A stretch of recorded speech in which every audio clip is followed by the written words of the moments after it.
Welcome to Bite Size Dental Marketing. Today I have Chris Thompson. Chris is SVP of Sales at Peerlogic. Before that, you were at Smile Direct Club and Align.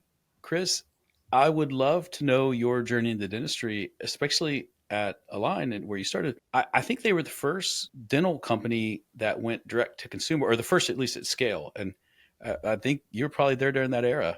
Tell me about your story. Fun times in dental, my friend. Thanks for having me. Happy Friday. Nothing I love better than a Friday afternoon podcast. Right? Eric, I've been told my whole career I have a face for podcasts, so this is great. Well, this is where the handsome devils come to meet, Chris. So That's right. Yeah, really kind of cool backstory. I think I actually started out in optometry, eye care, and found a niche in contact lenses, which were a medical device. Obviously, doctors prescribe them, but they also made money on contact lenses. And the company I worked for at the time, Johnson and Johnson, marketed heavily to the consumer. So it was really like a hybrid consumer marketing, but you get it in the doctor's office. So I had a ton of experience in that, and then started working at Invisalign, which is basically like the same thing, right? Invisalign's a bit more expensive, but a product where marketed to consumer to drive demand, and then you had to come into the doctor's offices to actually get the product. So it was a really neat hybrid. And, you saw a lot of great things where people who weren't necessarily interested in clear aligners or didn't even know they were eligible were now getting educated through their TV or other means and driving at the same time more leads into orthodontists or dentists. Mm-hmm. So everyone was happy. And then the patient obviously, was happy with their practitioner, and it kept going. So it was really cool to see that change both in optometry and in dentistry. Yeah, I was watching Invisalign as they were growing and watching the technology advance that they were using and how they align with the tarot. And they're both a blessing and a curse to dentistry today. I think they've raised so much awareness into invisible retainers and those types of devices and orthodontics, I think. But they've certainly now broadened the scope of work that a general dentist does into Invisalign and they've partnered so well with some of the scanners, and they can turn around those trays so quickly that they've both commoditized Invisalign, which is bad for dentistry, but they brought awareness to clear aligners, which is good for dentistry. I used to have a great talk track around that one. I'm not sure if I remember it anymore, but I think like what I've seen over the last, 7, 8, 9, maybe 10 years I've been in dental, I can't even remember, is there's been a mass influx of new technology. And that's what I've seen the last few years. I was in clear aligners for a bunch and now have been in AI in dental in the last, really 3 years. And just seeing what I saw with AI on x-rays, which was a really cool one. And now what I'm seeing AI using phones, I think most would say like dental has been typically slower to adopt some of this new tech than like the greater med field, but not typically, always, but yeah. Okay, sure, always. But I mean, listen, you'd have to look in other fields, but it does feel like over the last couple of years, just being in it, it's growing a lot more rapid. Dentists are more open. DSOs are certainly more open. So, I think we're seeing like we're in a revolutionary time where a lot of new tech is coming in, helping the dentist, but at the end of the day, really, really helping the patients too. No, it is. And I think a lot of it's the consolidation that's happening. I think we've seen such a rise in the consolidation of group practices. I think, we sit somewhere around 25%, maybe 30% of total practices are affiliated with a group somewhere. And Yeah. I think those groups are driving some innovation. Tell me a little bit about what brought you there and what are the challenges that you're solving at the dentist offices? Yeah. So I was leading a sales team. We invested in a product called Gong.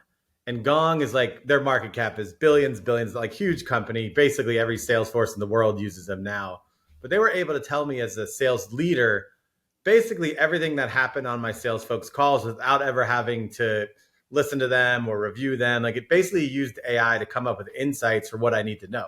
And we gained a ton from like competitive knowledge, what the main objections are, what people are looking for pricing. And I was like, man, this is super cool. Like, I love this. And I started talking to our CEO, Ryan, and he was basically telling me we're doing the same thing for dental offices. And it really impacted my decision here. One, understaffing is a huge problem.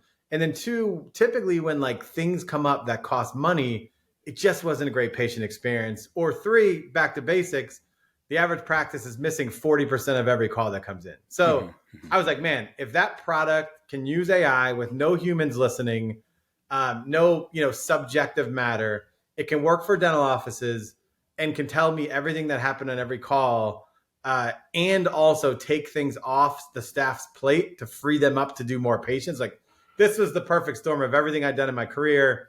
And by the way, we're in lovely Scottsdale, so that was icing on the cake. So kind of long-winded answer there, but there's such a need for consumers to have this, and for doctors to understand what's going on in their practices. That's really how I ended at Peerlogic. Yeah. Now, walk me through some of the key features of the platform. Yeah, And a patient calls in. Obviously, do you take my insurance being the biggest it's a big one. trouble question of all, right? That's a big How? one. I mean, well, so I'll dig into the features. Yeah, just high level. We basically use our own AI models. We built them ourselves. We also built our own speech to text models, meaning I convert what you say on the phone to text to put through our AI models, all built in house. Our speech to text model is unreal, like punctuation, name you name it, timestamps. It's super cool, but we basically analyze every call. And the beauty of Peerlogic is we don't just, most folks that do something similar to this only track new patients and inbound calls. What we see is that's about 15% of the practice, give or take. Sure. So we're like, why wouldn't we track the other 85%? So we track inbound calls, outbound calls, new patients, and existing patients. And we basically spit out things that can help you learn what's going on in your practice. Now, in terms of features, what I love is we really use AI to take things off your staff plate. Number one issue in dentistry right now is staffing. I think Hmm. 99.9% of people would tell you that. Our Cancellations and staffing. Everybody cancellations are has them. rising like crazy after COVID. Hmm. Our average practice misses between 35 and 40% of every single call coming to the office. So one really cool thing we do is, Eric, you move to Scottsdale, you Google dentist near me, or your marketing firm, you're working with a practice that is spending money to drive calls to their office. What happens? They miss 40% of those. You're banging your head against the wall. Doctor's saying, why am I spending I'm so much I'm money? getting fired at Right, forty you're getting percent fired. missed calls. Uh-huh. Yeah. So in that case, what we do is we're able to use our AI to determine what type of missed call we believe that is. Is it a new patient, an existing patient? We link to the practice management, so we know we can do that. We then can flag high value new patient calls to someone in the staff. So instant alert, call them back, you missed a call. To a call center, if you use them, instant alert, call them back. And we can also send a text message to that patient saying book online. So something so rudimentary, simple, but because we use AI there, we can determine which ones are new patients, get them notified right away. We're seeing in practices that are using Mhm. that one simple feature, they're averaging about 10 new patients a month saved just from not letting them get to the next practice. That's such a powerful tool. Let's take that term dentist near me. That's Mm, probably a $13 to $17 cost per click. So just to click on the ad of right, dentist near me is probably right. $13 to $17. And let's just say that one in three of those people hit the site and call. That's pretty aggressive. Yeah, So you yeah, might be at a $30 cost per call. Forget the right. opportunity cost of, It's a great way to the think about it. average new patient is, somewhere between $500 to $800, depending on what type of practice you have. Yep. So either on the hard cost or on the opportunity cost, you're paying a ton of cash Yeah. to miss calls, to just not even swing at the That's ball. Yeah. that's why I love talking to someone like you, because we always focus on the missed opportunity cost. But yeah, you're just paying literally to have that Google ad there and click on it. And I mean, it's pretty mind boggling. Like, just missed calls alone, you just look at the sheer volume, like 40%, you're getting 1,000 calls a month. I mean, that's a lot of opportunity, both Hmm. on the Hmm. side you mentioned and the back end. So can we use AI to help solve that problem? Yes, like I think we can. And like something we can do that's so small is we scrub out business numbers.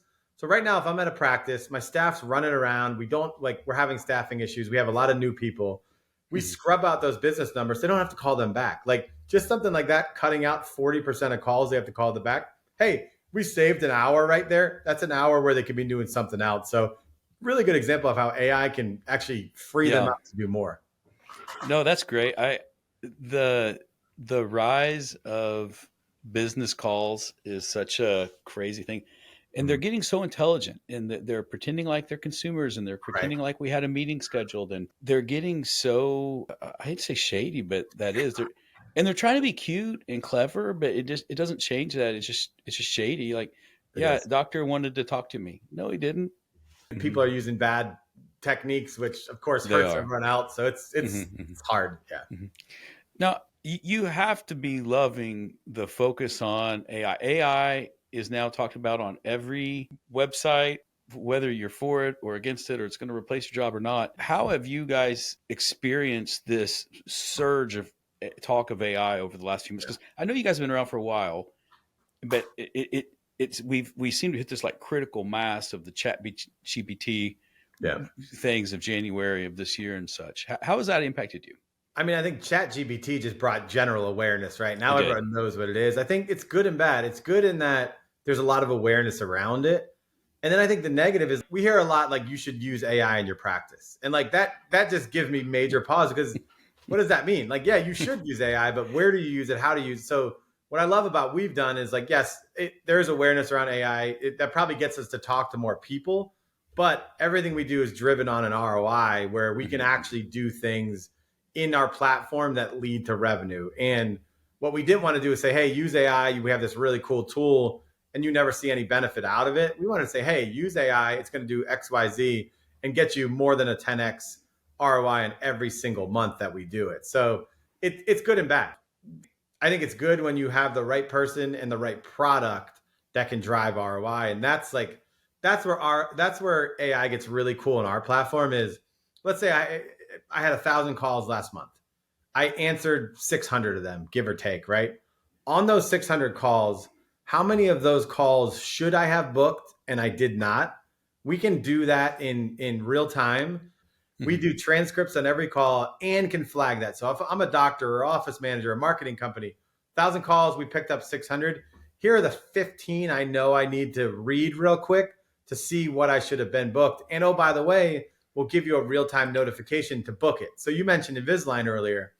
How many times do patients call a week asking what you charge for Invisalign and then never call you back or no one ever follows up with them?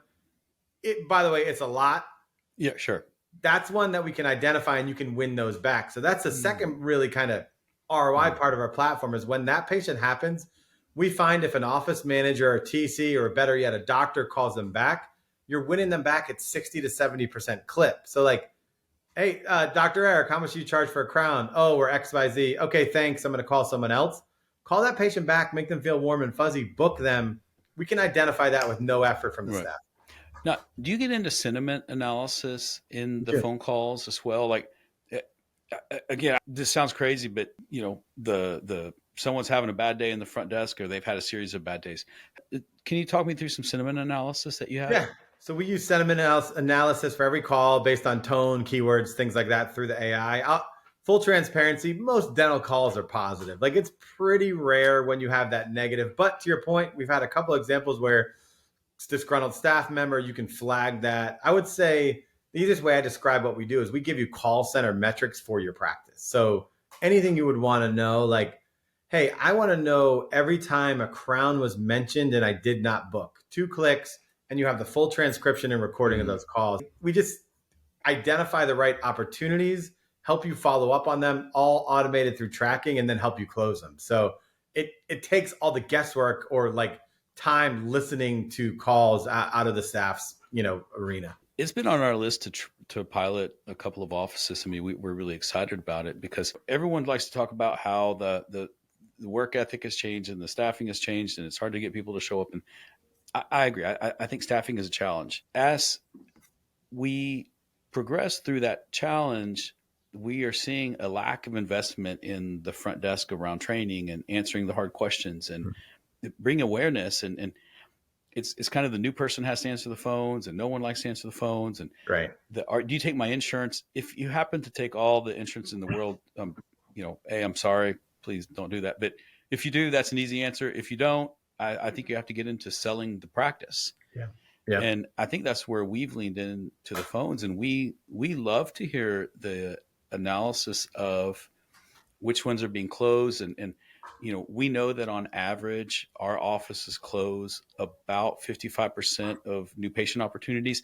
Yep. Yes, I know there are people that I wish it was 100, but that's just not reality. We know who's over indexing and under indexing on that. And Yep. the challenge has always been, how do you help them? Yeah. Because it's they're underwater already trying to just keep the phones answered.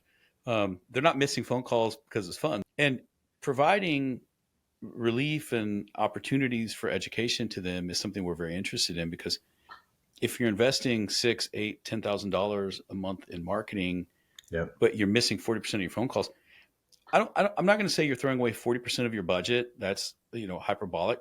You are throwing away a percentage of it that is pretty healthy. For sure. Yeah. Yeah. So it's Yeah. it's nice to see that the front desk getting some support. Yeah. And I always make the mistake. I go to like ones that aren't booked, right? Or I go to the problem issues, but a lot of our practices will use it for training. Like they have, like you mentioned, a lot of new people get stuck at the front, answer those calls. We can identify any of those calls for the good too. Like, hey, pull 3 calls where you booked a crown, pull 3 calls where someone rescheduled, pull 3 calls where someone was looking to cancel and you actually reschedule them. So you can identify that. Like, let's say now I'm starting to take implants. You can identify all those calls. So again, a lot of offices will say, hey, Chris, you're new to the office. Here's 4 calls that we flagged that you should listen to of like best in class. Model what you do after that. So it's a great training opportunity as well. No, that's wonderful. Wonderful. Talk me through the technology needs and what's next for your product. What's next for Peerlogic? Yeah. So technology, the cool part is we actually offer our own VoIP platform. It's best in class. We never had an outage. It has all the bells and whistles. So if you're looking to get one, AI with phones, we can do that easy. If you don't like your current phone provider, we just switch them out. Super easy process. You do need VoIP, obviously, to do that, which most offices have now. And then the beauty with us is even if you don't want to use our phones, we can connect to the underlying systems and pull the same data. So typically when we talk to office, like, tell us what you want to do. Do you want phones or not? It's up to you. No pressure on our end. What we really care about is the AI. In terms of future, I mean, that's the exciting part, right? Like we've barely scratched the surface. Like, obviously generative AI is the next wave. Can I have a conversation through text message with a patient without a human? Can I verify insurance with an AI voice without a human, right? Why do I have my staff on hold with insurance for 3 hours a day? So right. I would say our future is taking the things that staff shouldn't have to do, putting them through AI and freeing up the staff to do things that really matter. Easiest way to add value to the business, right? Yeah. That's wonderful. Yeah. Well, gosh, Chris, thank you so much for your time. I mean, this has been great, and I'll link to your bio and to the website in the show notes. But thanks so much for jumping on the show. I appreciate it. Yeah, thanks, Eric. Thanks for the listeners. Eric, I hear you got some great things going on. So hopefully we can do some things together here too. I'm excited, buddy. I'm excited. Let's do it.